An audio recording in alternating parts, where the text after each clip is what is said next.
आज हम बात करेंगे BSc first year paper third optics के बारे में। देखिए ये बीएससी थर्ड ईयर का बीएससी फर्स्ट ईयर का थर्ड पेपर है। इसकी स्ट्रक्चर और इसमें जो क्वेश्चन फ्रेमिंग होती है उसके बारे में मैं आपको थोड़ा सा बता देता हूँ। देखिए आप बीएससी फर्स्ट ईयर के स्टूडेंट हैं, जैसा आपको थोड़ा बहुत पता होगा, थोड़ा मैं बता देता हूँ कि राजस्थान यूनिवर्सिटी का जो पैटर्न होता है उसमें सबसे ये जो पेपर होगा वो 34 मार्क्स का होगा। ये पेपर 34 मार्क्स का होगा, ठीक है। इसमें 34 मार्क्स में 10 मार्क्स के जो क्वेश्चंस आएंगे, 10 नंबर के जो प्रश्न आएंगे वो आपके कंपल्सरी होंगे। क्वेश्चन नंबर 1 जो 10 मार्क्स का होगा वो आपके कंपल्सरी होगा। उसमें आपको कोई आंतरिक विकल्प नहीं मिलेगा, ठीक है। इसके बाद में आपकी ये पूरा सिलेबस वो है जो 4 यूनिटों में बटा हुआ होगा। Unit first, unit second, unit third and unit fourth. Unit first में अपने पास 2 क्वेश्चन होंगे, second A and second B. इसमें भी 2 क्वेश्चन होंगे, इसमें भी 2 क्वेश्चन होंगे और इसमें भी 2 क्वेश्चन होंगे। ये वाला क्वेश्चन वो लगभग 2 या 2.5 मार्क्स का आएगा और ये 3.5 या 4 मार्क्स का आएगा, ठीक है। यह क्वेश्चन आपके कंपल्सरी होंगे, इसमें आपको आंतरिक विकल्प मिलेगा। अथवा का प्रश्न ये वाला होगा, ठीक है। तो इस हिसाब से 10 नंबर के तो ये 2.5 नंबर के 4 ये क्वेश्चन ये आपके कंपल्सरी होंगे जो आपको करना ही होगा। अतः फिजिक्स में अपन कोई भी टॉपिक छोड़ नहीं सकते हैं, इसलिए हमें पूरा सिलेबस ही कवर करना पड़ेगा। चलो आज अपन यूनिट फर्स्ट शुरू करेंगे ऑप्टिक्स की, जिसके बारे में आप पहले से भी बहुत कुछ जानते हैं और उसको आगे अपन बीएससी में पढ़ाएंगे। सबसे पहले अपन बात करेंगे प्रकाश की। प्रकाश क्या होता है? देखिए प्रकाश के कारण ही हमें सारी चीजें दिखाई देती हैं, विभिन्न कलर दिखाई देते हैं, विभिन्न वस्तुएं दिखाई देती हैं, हम एक दूसरे को देख सकते हैं। तो हमारे लिए जो प्रकाश है वही हमारे देखने का सबसे बड़ा स्रोत है, ठीक है। हमारे लिए प्रकाश सूर्य से आने वाला प्रकाश सबसे महत्वपूर्ण है, जिसमें विभिन्न प्रकार के प्रकाशों का मिश्रण होता है। आप सभी ने ये सुना होगा कि प्रकाश में 7 कलर होते हैं, 7 रंग होते हैं। सूर्य का प्रकाश आता है जिसे अपन श्वेत प्रकाश कहते हैं, इसमें 7 रंगों का मिश्रण होता है। चलिए प्रकाश से संबंधित सामान्य घटनाओं के बारे में आप जानते हैं, पहले भी अपन ने पढ़ा है, 9th 10th में पढ़ा है, 11th 12th में पढ़ा है और अब अपन उन्हीं चीजों को थोड़ा सा आगे लेकर ग्रेजुएशन लेवल पे लेके जाएंगे, ठीक है। सबसे पहले मैं आपसे ये पूछना चाहता हूं कि आप प्रकाश के बारे में क्या जानते हैं। अपन सभी प्रकाश के बारे में कुछ एक चीजें जानते हैं, जैसे अपन ने छोटी कक्षाओं में पढ़ा है प्रकाश के अपवर्तन के बारे में, प्रकाश के परावर्तन के बारे में, प्रकाश के ध्रुवण के बारे में, प्रकाश सीधी रेखा में चलता है ये भी अपन ने पढ़ा है, और रे ऑप्टिक्स और वेव ऑप्टिक्स में अपन ने प्रतिबिंब बनने ये भी देखे हैं, ठीक है। लेकिन अब अपन प्रकाश की बात तब से करते हैं जब से प्रकाश का अध्ययन होना शुरू हुआ है, ठीक है। अब आपकी जो पहला टॉपिक है वो है प्रकाश व प्रकाश की प्रकृति। प्रकाश व प्रकाश की प्रकृति। देखिए अपन यूनिट फर्स्ट शुरू कर रहे हैं, हर एक चीज को कवर करते हुए चलेंगे, अपन को कुछ भी छोड़ना नहीं है और धीरे धीरे अपन इस यूनिट को पूरा करेंगे, ठीक है। इस प्रकार के अपन जल्दबाजी नहीं करेंगे, सारे न्यूमेरिकल भी करेंगे। चलो ठीक है। सबसे पहले प्रकाश व प्रकाश की प्रकृति। तो प्रकाश की परिभाषा क्या होगी? प्रकाश एक तरह की वह ऊर्जा है जो वस्तुओं के दिखाई देने के लिए उत्तरदायी है। प्रकाश वह ऊर्जा है जो वस्तुओं को दिखाई देने के लिए उत्तरदायी है। ठीक है, अब जो सबसे बड़ा सवाल आता है कि प्रकाश की प्रकृति क्या है, प्रकाश क्या है, प्रकाश कैसा है, प्रकाश कैसे माध्यम में गति करता है, प्रकाश कैसे निर्वात में गति करता है और प्रकाश की विभिन्न गुणधर्म क्या हो सकते हैं, इनके बारे में हमें विचार करना है। देखिए, इस प्रकाश की प्रकृति को समझाने के लिए सबसे जो महत्वपूर्ण है वो 4 सिद्धांत माने जाते हैं, जिनके बारे में अपन एक एक करके अपन पढ़ेंगे। ठीक है, सबसे पहले अपन जो सिद्धांत पढ़ेंगे वो होगा न्यूटन का कणिका सिद्धांत। सबसे जो पहला सिद्धांत अपन प्रकाश के बारे में पढ़ेंगे वो होगा न्यूटन का कणिका सिद्धांत। देखिए, न्यूटन के बारे में अपन सब जानते हैं। न्यूटन एक बहुत ही जाने हुए माने हुए वैज्ञानिक रहे हैं। उन्होंने प्रकाश के बारे में अपना एक सिद्धांत दिया। ठीक है, उसके बाद में जब अपन न्यूटन का कणिका सिद्धांत पढ़ लेंगे, उसके बाद में दूसरा सिद्धांत आएगा हाइगेन का तरंग सिद्धांत। न्यूटन के कणिका सिद्धांत के बारे में जो अपन निश्चित सिद्धांत का अध्ययन करेंगे वो होगा हाइगेन का तरंग सिद्धांत। तीसरा सिद्धांत होगा मैक्सवेल का विद्युत चुंबकीय तरंग सिद्धांत। मैक्सवेल का विद्युत चुंबकीय तरंग सिद्धांत। उसके बाद में जो चौथा सिद्धांत आएगा वो आएगा प्लांक का क्वांटम या क्वांटा सिद्धांत। ये 4 प्रकाश की प्रकृति के बारे में हमें जानकारी देने वाले महत्वपूर्ण सिद्धांत हैं। देखिए, प्रकाश की प्रकृति से अपना मतलब क्या है। प्रकाश की प्रकृति से मतलब ये है कि जो भी चीजें अपन को दिखाई दे रही है, या तो वो कण की तरह व्यवहार करती है या वो तरंग की तरह व्यवहार करती है। तो इन वैज्ञानिकों ने ये जानने का प्रयास किया कि प्रकाश है क्या। प्रकाश एक कण की भांति व्यवहार करता है या प्रकाश एक तरंग की भांति व्यवहार करता है। प्रकाश आखिर है क्या, उन्होंने ये जानने की कोशिश की और सबसे पहले उन्होंने क्या किया, कुछ अवधारणाएं बनाई। उन अवधारणाओं पर प्रायोगिक प्रयोग किए, भौतिक प्रयोग किए और उनके आधार पर उन्होंने अपना निष्कर्ष निकाला। देखिए, भौतिकी में किसी भी अवधारणा को सिद्धांत बनने में कुछ समय लगता है। उस समय के दौरान विभिन्न स्तरों पर उसके प्रयोग किए जाते हैं तथा फिर विभिन्न वैज्ञानिक अपने समस्याओं के समाधान व सुझावों द्वारा उस अवधारणा को सिद्धांत का रूप देते हैं। सबसे पहला सिद्धांत अपन पढ़ते हैं न्यूटन का कणिका सिद्धांत। ठीक है, न्यूटन का कणिका सिद्धांत हमें क्या कहता है? देखिए, इसको इंग्लिश में कहते हैं न्यूटन्स थ्योरी ऑफ ड्रॉपलेट्स। इस सिद्धांत में अगर हम आपको सीधा सीधा बताऊं तो न्यूटन ने ये कहा कि प्रकाश, ध्यान से सुनिएगा, प्रकाश अपने स्रोत से छोटी छोटी कणिकाओं के रूप में निकलता है तथा ये कणिकाएं सभी दिशाओं में समान वेग से गतिशील होती हैं। इन कणिकाओं के गतिशील होने के लिए एक माध्यम की आवश्यकता होती है जिसे न्यूटन ने ईथर का नाम दिया है।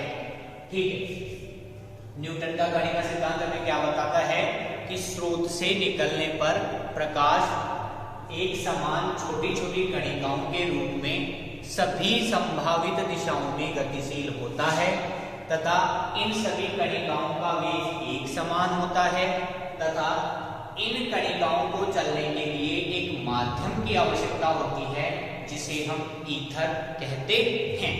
ठीक है, तो इसमें लिखेंगे आप न्यूटन के कणिका सिद्धांत में, न्यूटन के कणिका सिद्धांत के आधार पर न्यूटन के कणिका सिद्धांत के आधार पर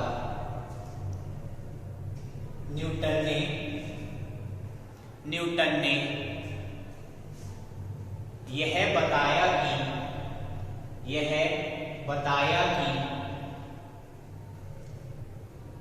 प्रकाशीय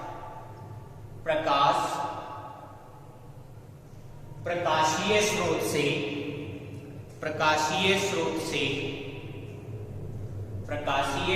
से छोटी छोटी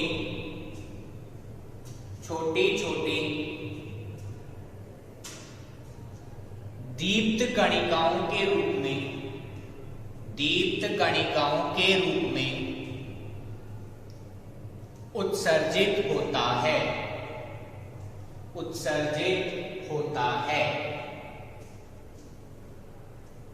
ये दीप्त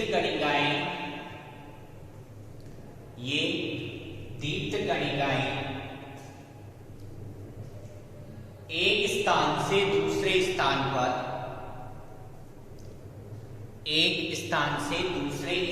पर एक समान वेग से संचरित होती हैं।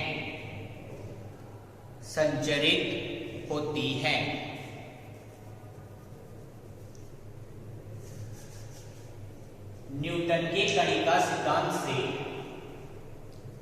के कणिका सिद्धांत से प्रकाश के अपवर्तन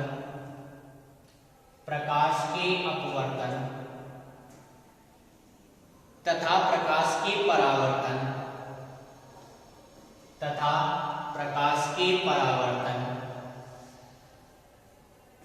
की घटनाओं को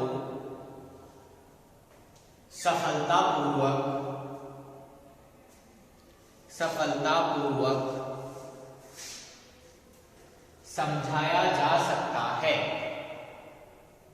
समझाया जा सकता है, परंतु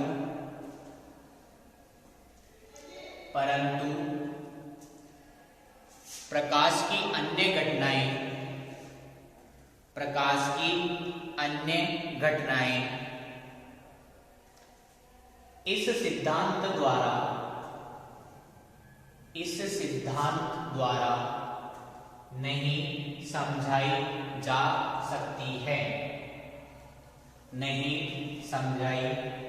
सकती है। देखिए, जैसा मैंने आपसे कहा था कि किसी भी अवधारणा को सिद्धांत बनने के लिए विभिन्न भौतिक प्रयोगों का सही होना आवश्यक है। अब प्रकाश से संबंधित कुछ घटनाएं अपन जानते हैं। प्रकाश का परावर्तन के बारे में आप जानते हैं, फिर भी मैं आपको शॉर्ट में बताता हूं कि यदि कोई किरण किसी एक माध्यम से दूसरे माध्यम पर गिरती है तथा उस माध्यम की सतह से टकराकर पुनः प्रथम माध्यम में लौट जाती है, इसे अपन अभिलंब कहते हैं। ठीक है, पुनः अगर उसी माध्यम में लौट जाती है तो इसे अपन कहते हैं आपतित किरण, और ये होती है परावर्तित किरण। इसे कहते हैं अपन आपतित किरण, ये होती है परावर्तित किरण। इसे सामान्यतः कहते हैं अपन विरल माध्यम, और ये होता है सघन माध्यम। ठीक है, ये होता है कोण आई, आपतन कोण, और ये होता है कोण आ। ठीक है, परावर्तन। तो अब परावर्तन क्या होता है? जब कोई प्रकाश की किरण विरल माध्यम से सघन माध्यम की ओर गमन करती है तथा पृष्ठ से टकराकर पूर्णतया विरल माध्यम में लौट जाती है, तो प्रकाश की इस घटना को क्या कहते हैं? परावर्तन कहते हैं। ये अभिलंब होता है। ठीक है, ऐसे ही एक घटना होती है अपवर्तन। अपवर्तन में क्या होता है?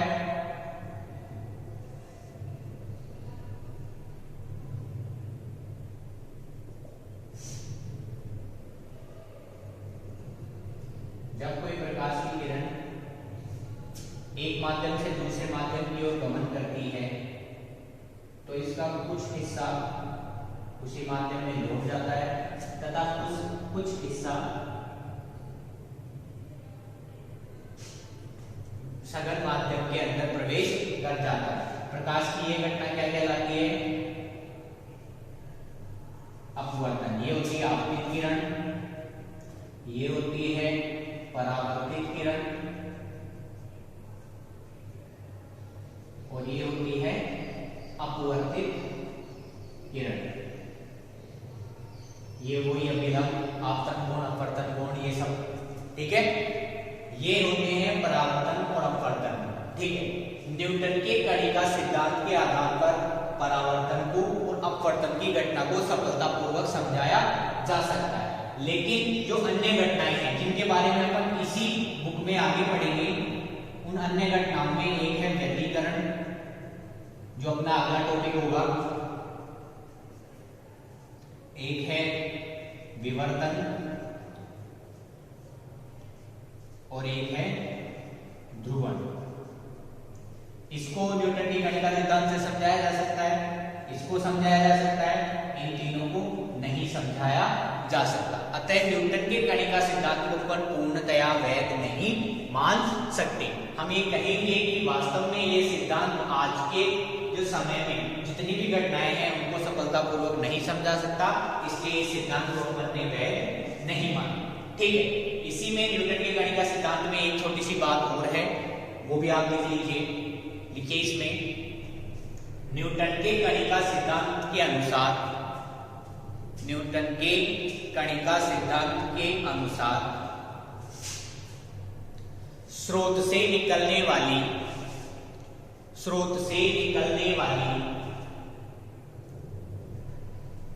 दीप्त कणिकाएं एक अदृश्य माध्यम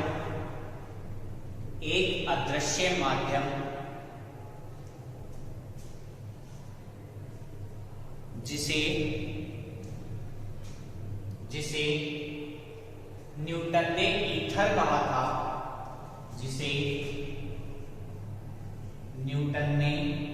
ईथर कहा था, में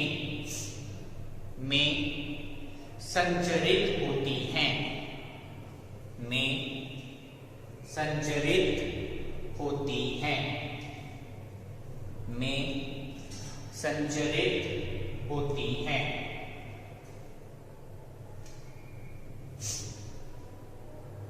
माध्यम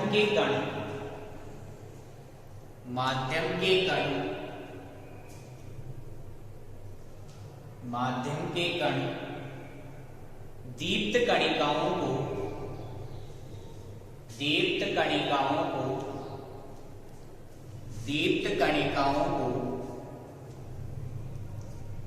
आकर्षित करते हैं। परिणाम स्वरूप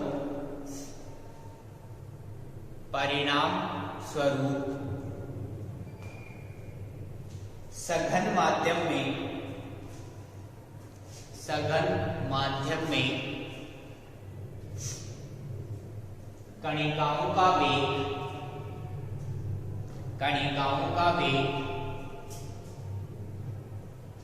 विरल माध्यम की तुलना में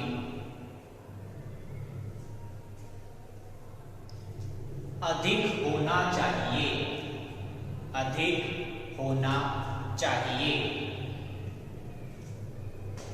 परंतु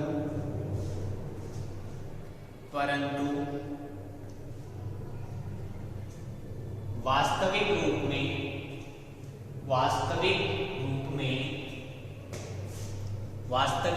में प्रकाश का वेग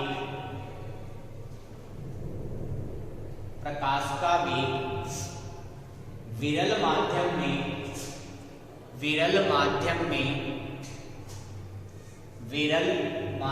में सघन माध्यम की तुलना से सघन माध्यम की तुलना से अधिक होता है, अधिक होता है। अतः हम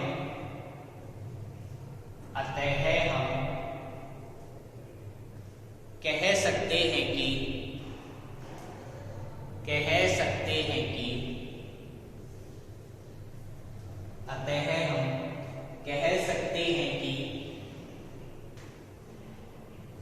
न्यूटन का कणिका सिद्धांत प्रकाश की प्रकृति को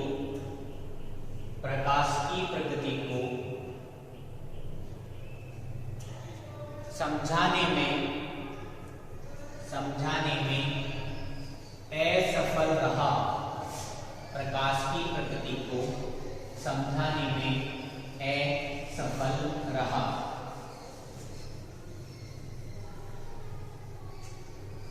ठीक है, जैसा कि अपन ने देखा कि न्यूटन ने जो जो बातें बताई थी वो प्रायोगिक रूप से स्पष्ट नहीं हो सकी, इसलिए न्यूटन का ये जो प्रकाश का कणिका सिद्धांत है इसे नकार दिया गया। न्यूटन के अनुसार प्रकाश किसी माध्यम ईथर में गति करता है, इसे उसने क्या कहा, ईथर। अगर वास्तव में ईथर में गति करता है और स्रोत, ये कोई प्रकाश का स्रोत है, उससे निकलने वाली कणिकाओं को माध्यम के कण वास्तव में अगर आकर्षित करते हैं तो सघन माध्यम में जो प्रकाश का वेग है वो विरल माध्यम में वेग के से अधिक होना चाहिए। पर वास्तव में क्या होता है, वास्तव में जो प्रकाश का वेग विरल माध्यम में होता है वो अधिक होता है सघन माध्यम से। अतः न्यूटन की ये थ्योरी क्या हो गई, गलत साबित हो गई। ठीक है, अतः अपन इस सिद्धांत को नकार देते हैं कि ये सिद्धांत वास्तव में प्रकाश की प्रकृति के बारे में हमें स्पष्ट जानकारी नहीं दे पाता है। ठीक है, ये अपना हो गया प्रकाश की प्रकृति का पहला सिद्धांत। अब अपन दूसरे सिद्धांत पे चलते हैं। दूसरा सिद्धांत है हाइगेन का तरंग सिद्धांत। देखिए, हाइगेन वैज्ञानिक का नाम है और अब इसका तरंग सिद्धांत अपन पढ़ेंगे। हाइगेन ने क्या बताया, न्यूटन का जब तरंग कणिका सिद्धांत विफल हो गया तब हाइगेन ने यह बताया कि प्रकाश कणिकाओं के रूप में ना चलकर, प्रकाश कणिकाओं के रूप में ना चलकर अनुप्रस्थ तरंगों के रूप में आगे बढ़ता है। ठीक है, प्रकाश कणिकाओं के रूप में ना चलकर अनुप्रस्थ तरंगों के रूप में आगे बढ़ता है। ये प्रकाश का हाइगेन का तरंग सिद्धांत है। देखिए, यहाँ पे ये सारे वैज्ञानिक ये समझाने का प्रयत्न कर रहे हैं कि वास्तव में प्रकाश की प्रकृति है क्या, प्रकाश कण है या तरंग है, इसके बारे में बताने की कोशिश की जा रही है। जिसमें पहला जो अपन ने सिद्धांत पढ़ा था वो न्यूटन का कणिका सिद्धांत था, जो कि पूरी तरह से विफल हो गया था। उससे बहुत सी चीजें हैं जो समझाई नहीं जा सक रही थी।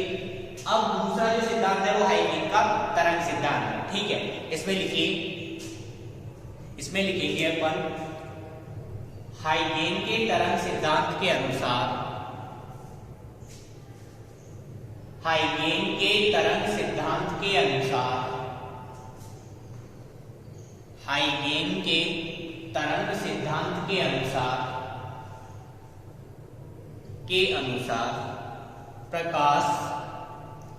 प्रकाश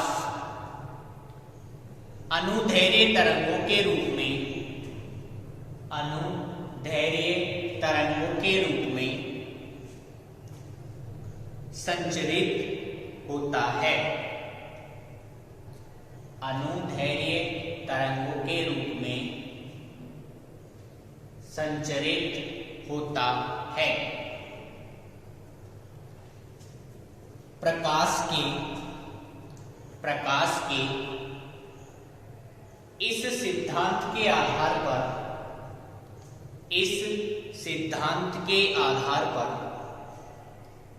इस सिद्धांत के आधार पर परावर्तन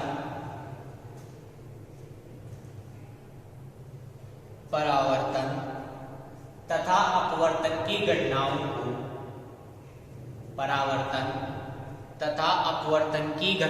को सफलतापूर्वक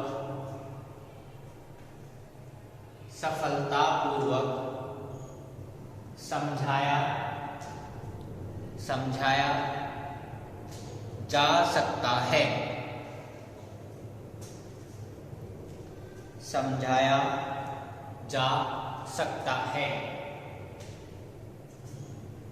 इस सिद्धांत के अनुसार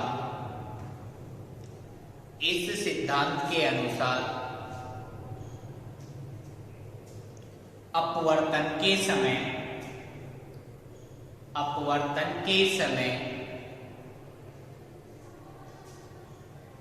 यदि तरंग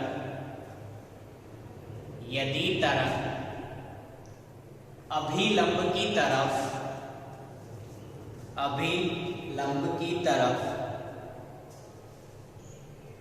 मुड़ जाती है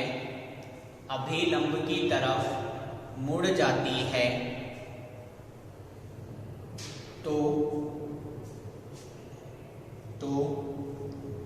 दूसरे माध्यम में प्रकाश का वेग प्रथम माध्यम की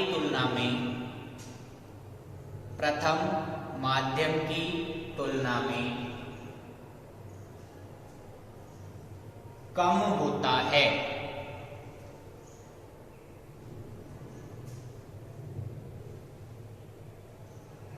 अपवर्तन के लिए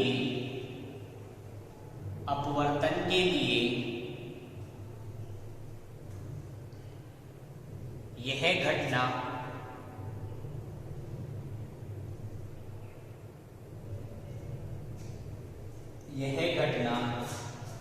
प्रयोगों द्वारा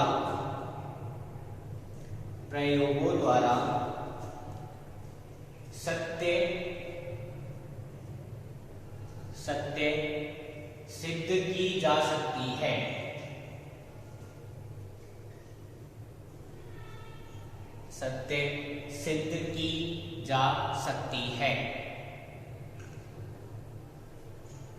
अतः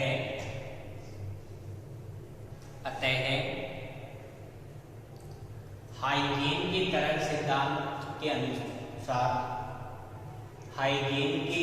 तरंग सिद्धांत के अनुसार प्रकाश के अपवर्तन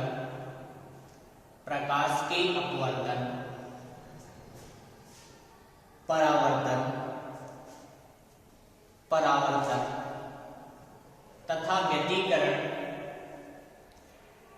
व्यतिकरण की व्याख्या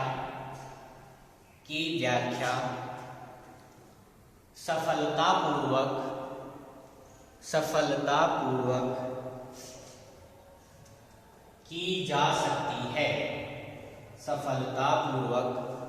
की जा सकती है।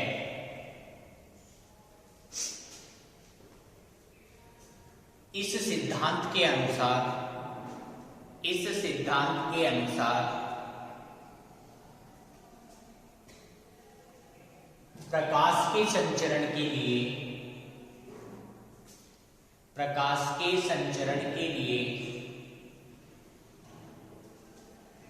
माध्यम का होना आवश्यक है।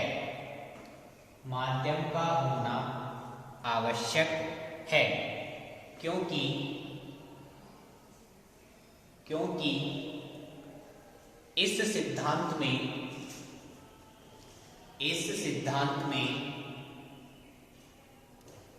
प्रकाश को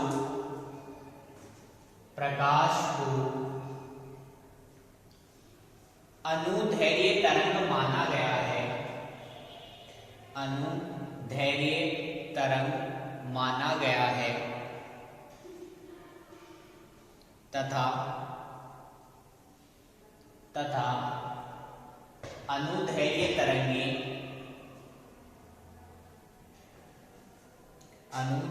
तरंगें केवल माध्यम में संचरित होती हैं, केवल माध्यम में संचरित होती हैं।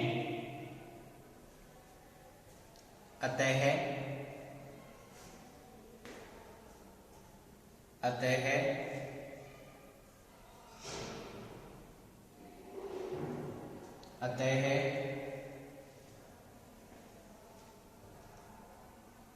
संपूर्ण वातावरण में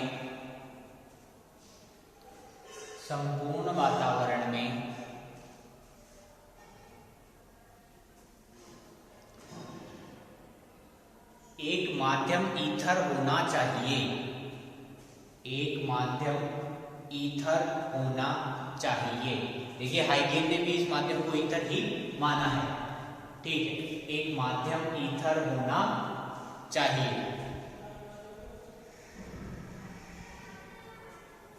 परंतु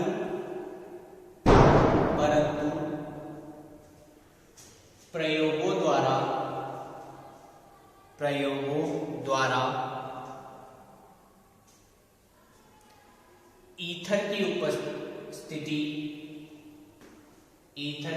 उपस्थिति प्रमाणित नहीं हो पाई है,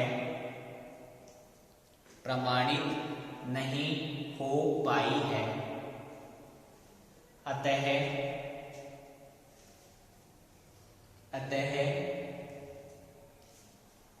हाइगेन का तरंग सिद्धांत भी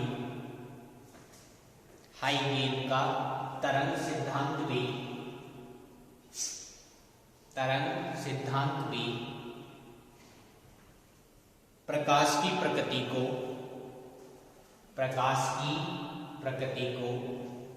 स्पष्ट करने में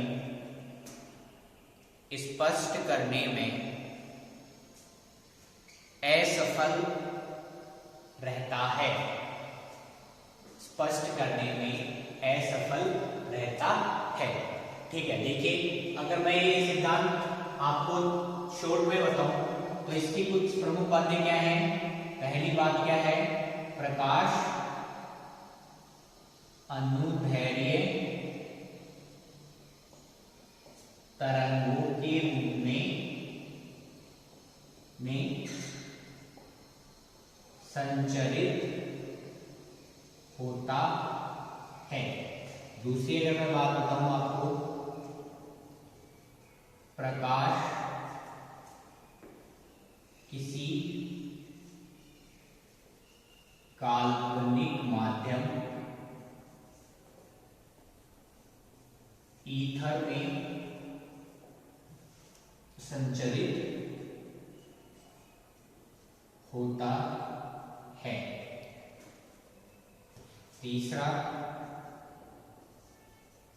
प्रकाश के संचरण के लिए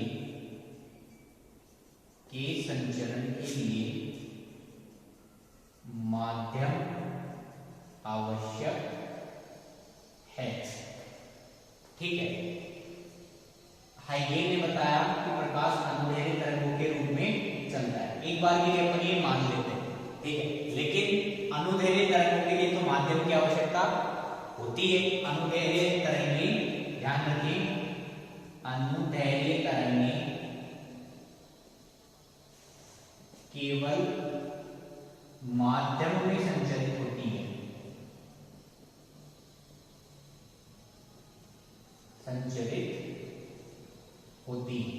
ध्यान रखें, अनुदैर्घ्य तरंगें सिर्फ माध्यम में ही संचरित होती है, ठीक है। लेकिन जैसा कि अपन जानते हैं कि पृथ्वी के वायुमंडल के बाहर निर्वात होता है, पृथ्वी के वायुमंडल के बाहर तो निर्वात उपस्थित है, अर्थात वहां पे कोई माध्यम है ही नहीं, तो सूर्य से प्रकाश अपनी तरफ कैसे आ रहा है, ठीक है। तो यहाँ पे ये बातें गलत साबित हो जाती है, ठीक है। और ये जो काल्पनिक माध्यम ईथर है, जो हाइगेन ने ईथर माना है, इसकी भी पुष्टि नहीं हो पाई। किसी भी प्रयोग में ईथर की उपस्थिति की पुष्टि नहीं हो पाई, तो अपन इस सिद्धांत को भी क्या करते हैं, पूरी तरह से नकार देते हैं। अब आते हैं बात इसमें, इससे कौन कौन सी घटनाएं ऐसी हैं जिनके बारे में अपन अध्ययन कर सकते हैं। देखिए मैंने आपको 5 घटनाओं के नाम बताए थे। ये है अपवर्तन, परावर्तन, व्यतिकरण, विवर्तन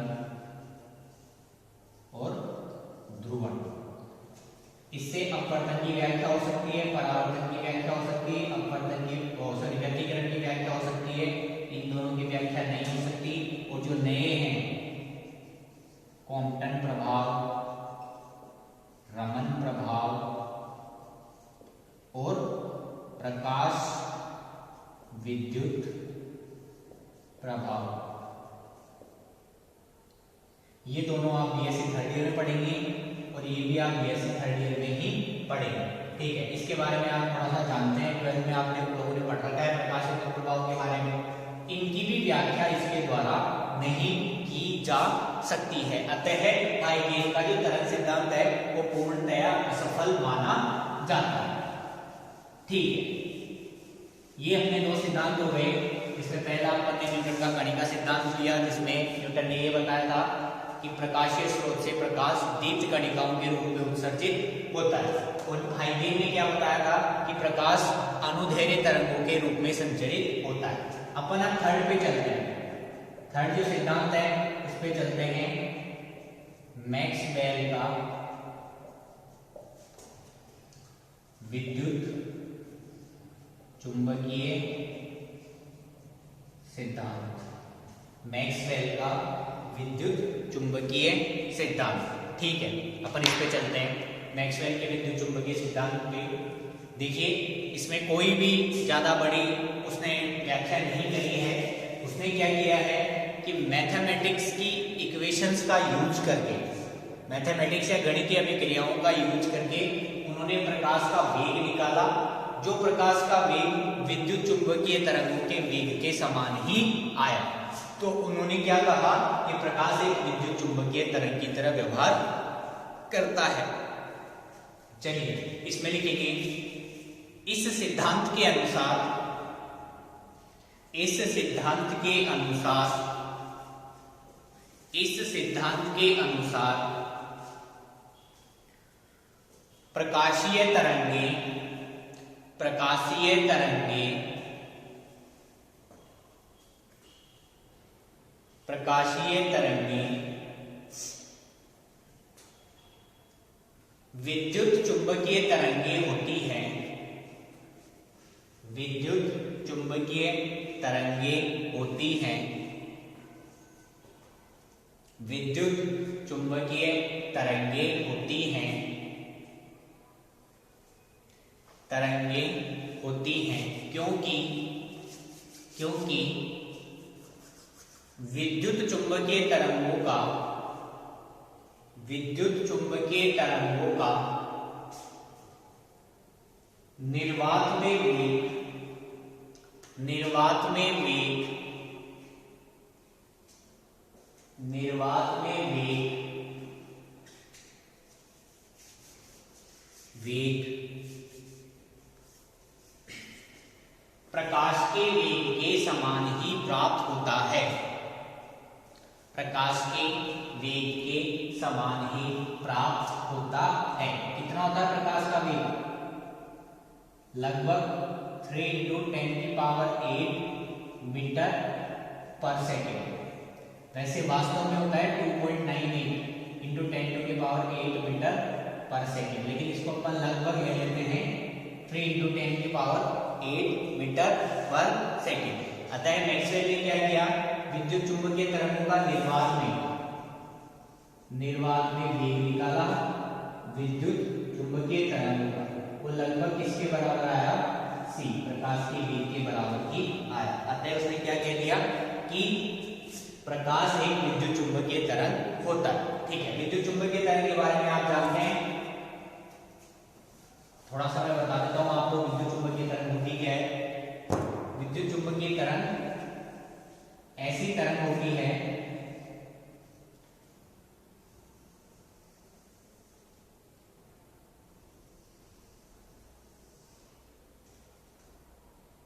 जिसमें विद्युत तथा चुंबकीय क्षेत्र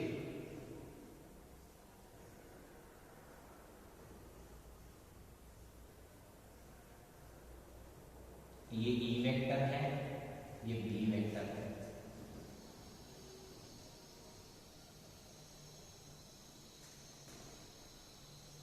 ऐसे ही इसमें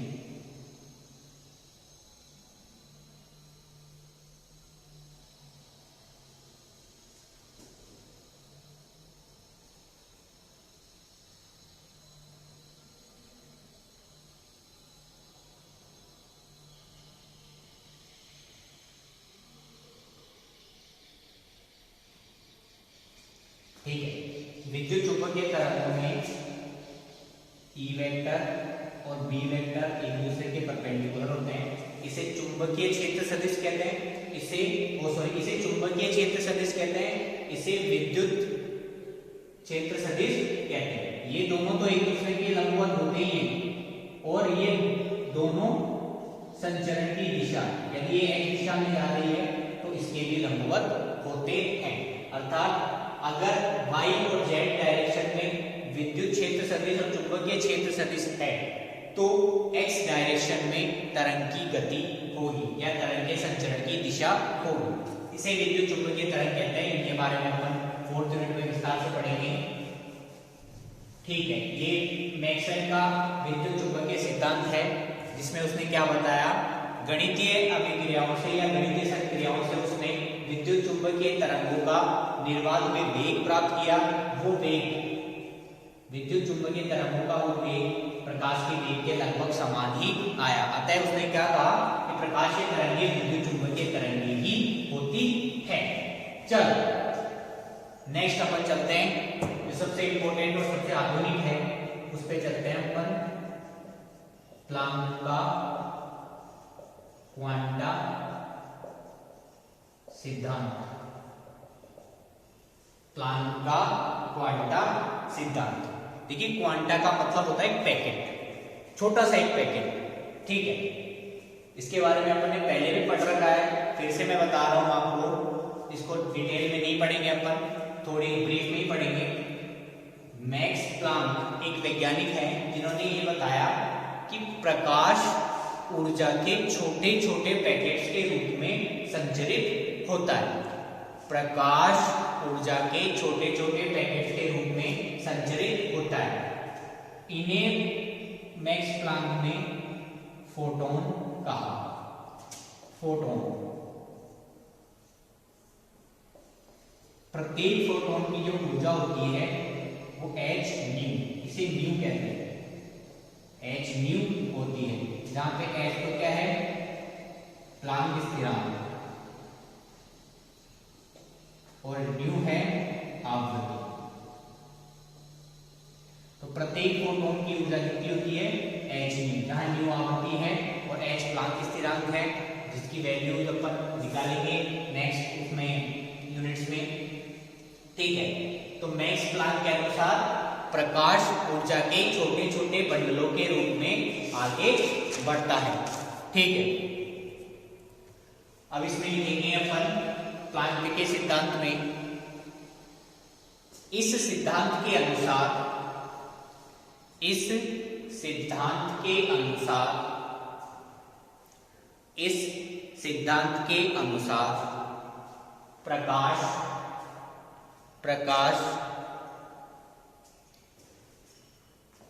ऊर्जा के छोटे छोटे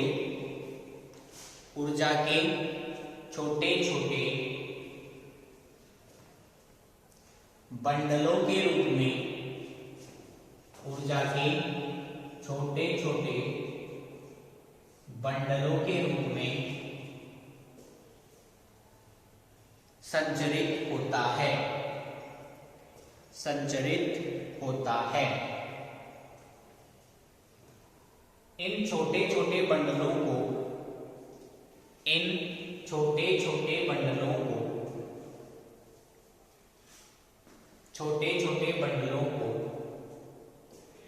फोटोन फोटोन अथवा क्वांटा फोटोन अथवा क्वांटा कहा जाता है।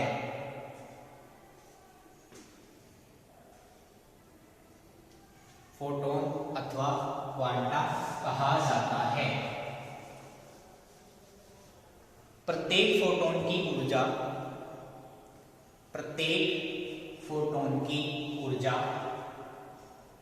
E equals to h nu होती है। E equals to h nu होती है। E equals to h nu होती है।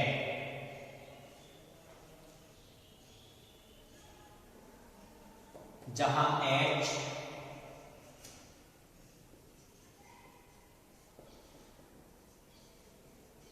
प्लांक स्थिरांक है तथा न्यू आवृत्ति है। चूंकि nu equals to c upon lambda, अतः E equals to h c upon lambda. E equals to h c upon lambda. यहां लैम्डा क्या है? तरंग धैर्य और सी है प्रकाश का वेग। यहां लैम्डा है तरंग धैर्य तथा सी है प्रकाश का वेग। ठीक है, इसके बाद में लिखेंगे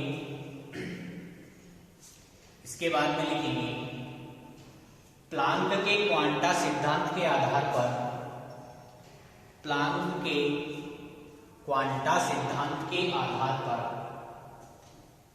प्लांक के क्वांटा सिद्धांत के आधार पर क्वांटा सिद्धांत के आधार पर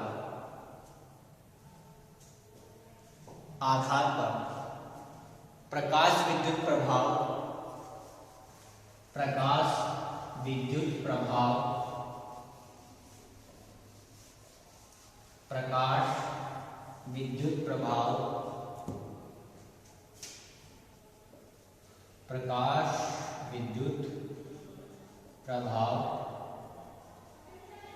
रमन प्रभाव, कॉम्पटन प्रभाव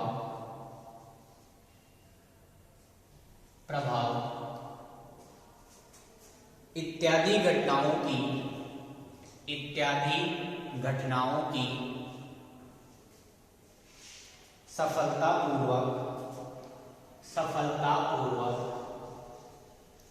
सफलतापूर्वक व्याख्या की जा सकती है।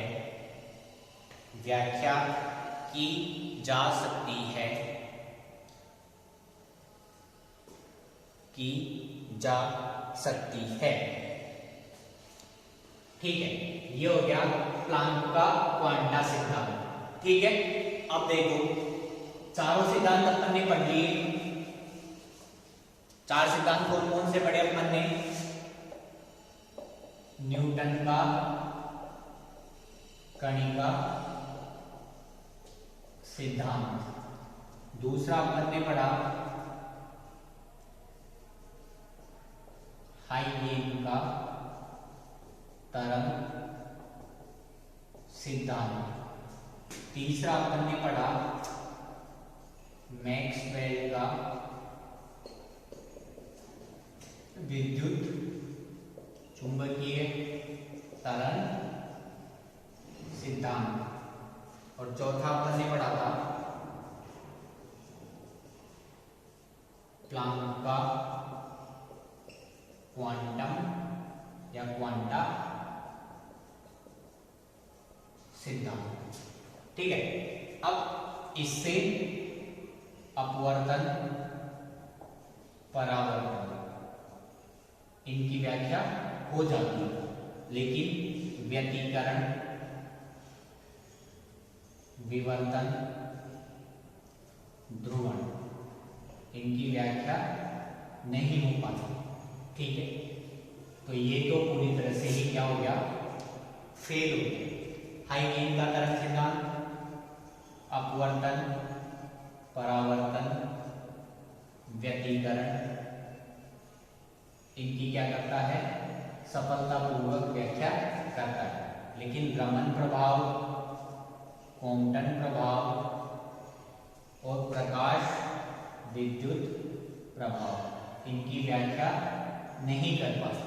अतः ये पूरी तरह से तो फेल नहीं हुआ, लेकिन आधा फेल और आधा पास। ठीक है, मैक्सवेल का विद्युत चुंबकीय तरंग सिद्धांत वेग को बताता है, तो इसका कोई ज्यादा महत्व अपने पास है नहीं। अब प्लांक का जो क्वांटम सिद्धांत है वो रमन प्रभाव को, क्वांटा प्रभाव को, कॉम्पटन प्रभाव को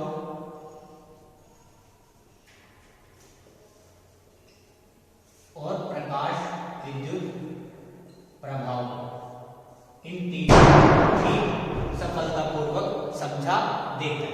तो देखिए, अब अपने पास दो ऐसे सिद्धांत हैं जो कुछ कुछ प्रकाश की प्रकृति को बताते हैं। ठीक है, तो अपन क्या कहेंगे कि प्रकाश कुछ घटनाओं में तो तरंग की तरह व्यवहार करता है तथा कुछ घटनाओं में कण की तरह व्यवहार करता है। क्या कहेंगे अपन, प्रकाश कुछ घटनाओं में तो कण की तरह व्यवहार करता है और कुछ घटनाओं में तरंग की तरह व्यवहार करता है। तरंग की तरह जो व्यवहार किसमें करेगा, अपवर्तन, परावर्तन, व्यतिकरण, विवर्तन इत्यादि। ये तरंग की तरह व्यवहार करेगा और कण की तरह किसमें करेगा, रमन प्रभाव, कॉम्पटन प्रभाव तथा प्रकाश विद्युत प्रभाव।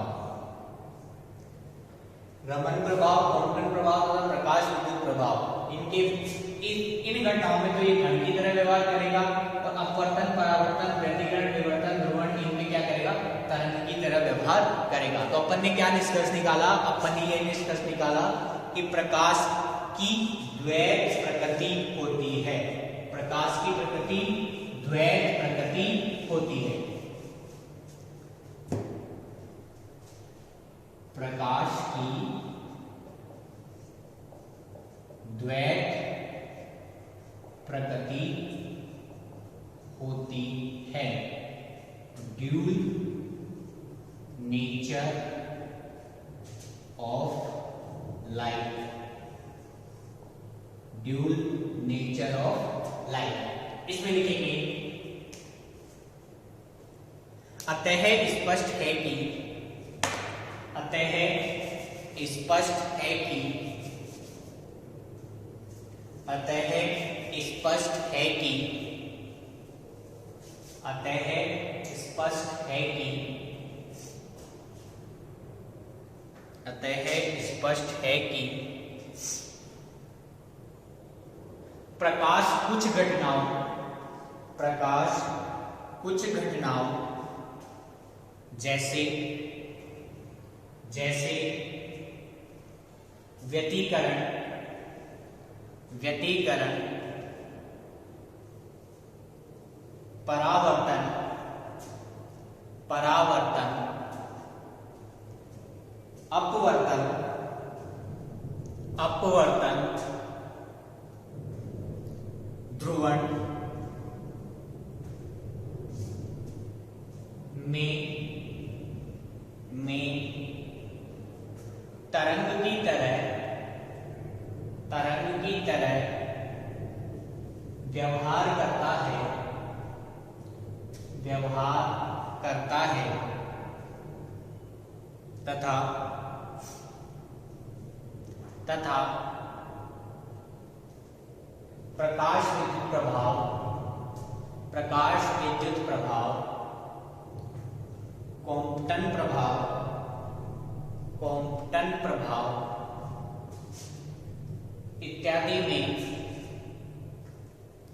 इत्यादि में कणों की तरह व्यवहार करता है, कणों की तरह व्यवहार करता है। अतः प्रकाश की प्रकृति द्वैत प्रकृति मानी जाती है। प्रकाश की प्रकृति द्वैत प्रकृति मानी जाती है। अर्थात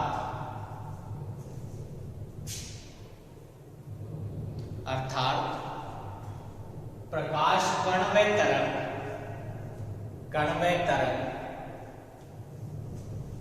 व तरंग दोनों की तरह व्यवहार करता है। दोनों की तरह व्यवहार करता है। ठीक है, ये आज अपन ने प्रकाश की प्रकृति के बारे में अध्ययन किया है, जिसमें अपन ने 4 सिद्धांत पढ़े, चारों सिद्धांतों की व्याख्याएं करी। चारों सिद्धांतों में किस किस घटनाओं की सफलतापूर्वक व्याख्या की जा सकती है, किस घटना की नहीं की जा सकती, इसके बारे में पढ़ा। प्रकाश की प्रकृति को जानने की हमने कोशिश करी। ठीक है, इसके बाद में अपना नेक्स्ट टॉपिक जो अपन शुरू करेंगे नेक्स्ट लेक्चर में, वो होगा प्रकाश के विभिन्न प्रकार के स्रोत। कि प्रकाश के जो स्रोत होते हैं उनको अपन क्या किस प्रकार में वर्गीकृत करते हैं, कैसे वो स्रोत होते हैं, उनकी क्या प्रकृति होती है। ठीक है, इसके बारे में अपन विचार करेंगे।